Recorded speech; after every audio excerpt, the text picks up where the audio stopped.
It's a new year, and that means new smartphones. Guys, it's so exciting to be looking forward to all of these new phones, and there's just too many to keep track of. Every manufacturer wants to release their own version, their own design, and in this video, I wanted to bring that all together and show you the best of 2017, what we have to look forward to. The Samsung Galaxy S8 and Samsung Galaxy S8 Plus. Now, these are the two phones I am most excited about going into 2017. Samsung is always on top of their game, introducing new technologies, especially when Apple doesn't choose to release them. Apple holds on to them for years and years and years, but Samsung is like, here, take it all now. We're going to give you all of it. So for this year, the Samsung Galaxy S8 is going to be getting even bigger. The display is increasing in size, but bezels are shrinking. The war on bezels is going strong, and Samsung is winning that one, and I'm so happy for it. And although we won't be receiving 4K resolution on this phone, there will be other improvements, such as the P3 color gamut on the display, also a new RGB pixel structure, which means you'll get more vivid and brighter colors on that display. I just cannot wait for it. I'm an Apple guy, but Samsung always manages to get me excited. Now, a new leak actually shows that the display will be curved on the edges, just like the Mi Mix, so that's a very exciting change. It will be one of the sexiest phones in 2017, I'm almost sure of it. And sure, on paper, the Samsung Galaxy S8 will be amazing. It'll have so much improved technology, but the real showstopper is going to be the iPhone 8. A lot of people are going to pay attention to this one just because it will be such a radical change in design from what we're used to. We've had 3 years of the same looking basic design. The iPhone 8 is going to improve upon that with a new change to the design. So glass front and back, inspired by the iPhone 4 and 4S, with major improvements to the display. The flagship iPhone 8 model was said to receive an organic LED display. That means a lot brighter, more vivid colors. Not only that, it allows for a more efficient phone, and it can allow for a thinner design as well. Not that Apple needs to go thinner, they just could if they would want to. Also, a wraparound curved display. Where have we seen this before? I wonder. But nonetheless, I do embrace this change. It's about time iPhone had a major redesign. We've been looking at the same basic design for 3 years. So, no home button, an improved display, all glass design, but one of the most monumental changes will come with wireless charging. Not your regular typical wireless charging, but walk into a room and your phone starts charging almost immediately. How crazy would that be? Also rumored is an IP68 water resistance rating, so it'll match the Galaxy S7 now at 5 feet for 30 minutes. I cannot wait for this one. Apple could even advertise it as a swim-proof device like the Apple Watch 2. But that's not the only Apple product that's going to be released later this year.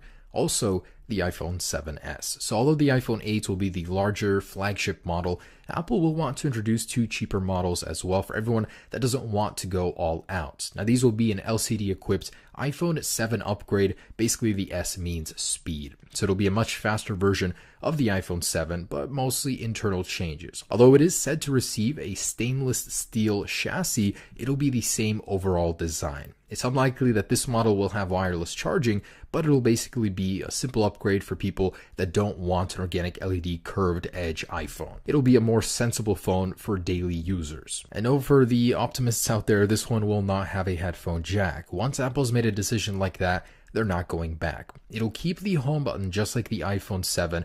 Most of the changes again will be in the speed department, so expect some major improvements there, possibly the A10X chip from the iPads, although it's likely it could share the same chip with the iPhone 8, just keep most of the same design. And believe it or not, the Samsung Galaxy Note name will live on, so Samsung is not giving up on that brand just yet. Rising from the ashes of the Galaxy Note 7, like a phoenix, the Galaxy Note 8 will do much better and improve upon where the Note 7 failed. So the very first thing, obviously, is the battery issue. This time around, Samsung is going to be using LG's batteries, as they haven't had any issues with those, and this could actually be Samsung's first smartphone with a 4K display. Samsung usually likes to introduce the more complicated, advanced tech with the Note series, and this year we could be seeing the very same thing.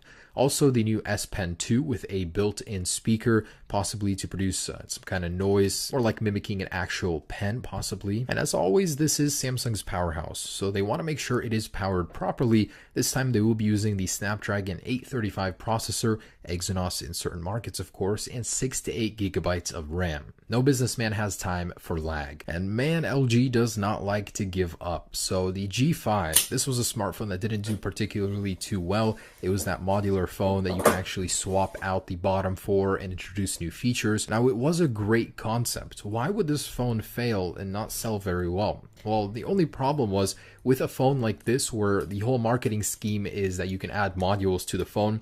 If you don't introduce new modules and only keep two, I think there was like a speaker one and a camera one, nobody will buy this phone based on that gimmick. Otherwise, it was a pretty mediocre Android phone. I didn't even open mine until just now. That's like half a year because I just wasn't excited for it. With the G6, LG is looking to fix that and stop thinking outside the box, basically think like every other smartphone manufacturer. We're going to be seeing a huge trend in front and back made of glass, and that's exactly what the LG is going to do. This leaked concept is what it's going to look like, very similar to the G5, just with a more glass design. Wireless charging, Snapdragon 835 is included. And that brings me to the Google Pixel 2. So the Google Pixel 1 was a fantastic phone. At its core, it was one of the best Android phones ever. It was just lacking some hardware features that even the iPhone has, such as IP67 water resistance at the minimum. The camera was fantastic. That was a big plus to Google. But later this year, the Google Pixel 2 is said to be shipping with a dual camera sensor, as that is superior. It's going to have IP68 water resistance as well, as the first one didn't, and an all-glass design to allow for wireless charging, and very possible a QHD display. So although the Google Pixel 1 was great,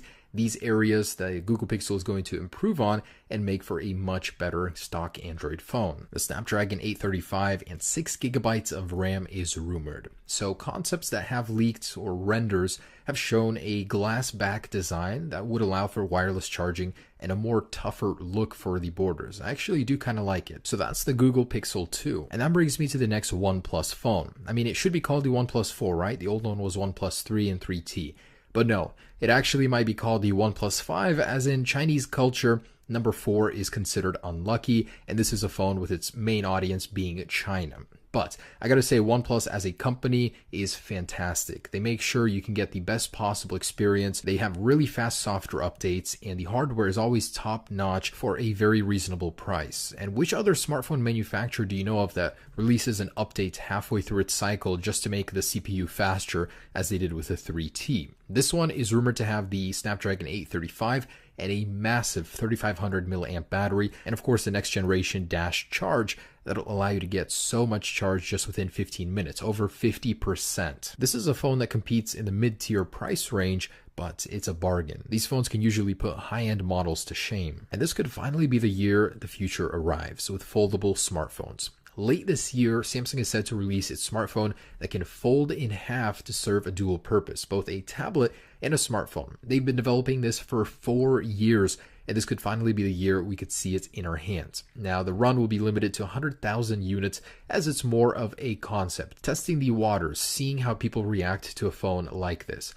Of course, the tech is only possible with an organic LED panel, and I'm so excited to see this because this could start a revolution in smartphones. And the HTC 11. Who here even remembers what this company is? They used to make good phones back in the day, but now, not so much. Their sales aren't doing very well, but they're hoping to turn that around this year with the HTC 11. They're returning to their roots with a dual lens camera setup, just like on the iPhone 7 Plus, but they had this even earlier on their HTC 8. So they're hoping to improve the camera.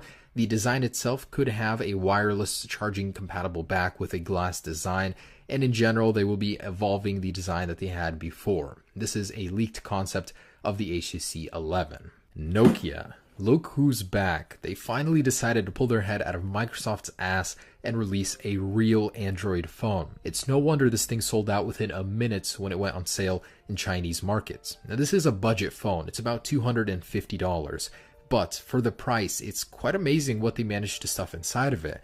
A Snapdragon 830 chip that's octa-core, and it's even better than the Snapdragon 821. It also does have an Adreno 505 GPU, so it's pretty well spec'd. Also, durability is still on the table like the older 3310. It has a Gorilla Glass 2.5D screen, which is very durable, but at the same time very aesthetically pleasing. It's already out in China, but it will hit the US market within a few weeks. So that's the Nokia 6. Actually pretty excited for this one. And the very last one is the Xiaomi Mi series. So whether it's the Mix 2 or the Xiaomi Mi 6, this brand is actually ahead of its time. Known once for copying Apple, they're outdoing them now. They're using ceramics in materials, bone-conducting earpieces for calls, and even laser technology in the cameras. It's amazing how far ahead of the game they are. It's just not implemented totally well with the software. I wish they would introduce a better skin or just a stock Android ROM with it. Otherwise, I'm very excited for what this phone company has to bring. I mean, look at this thing. It's a slice of the future.